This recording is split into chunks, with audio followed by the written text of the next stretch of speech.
বৃষ্টির মধ্যে ঢাকা শহর ঘুরতে ঢাকা শহর কি অবস্থা ডুবে যাচ্ছে।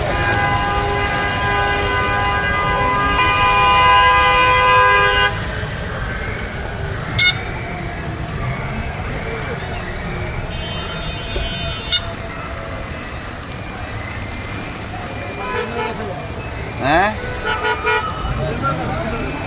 হ্যাঁ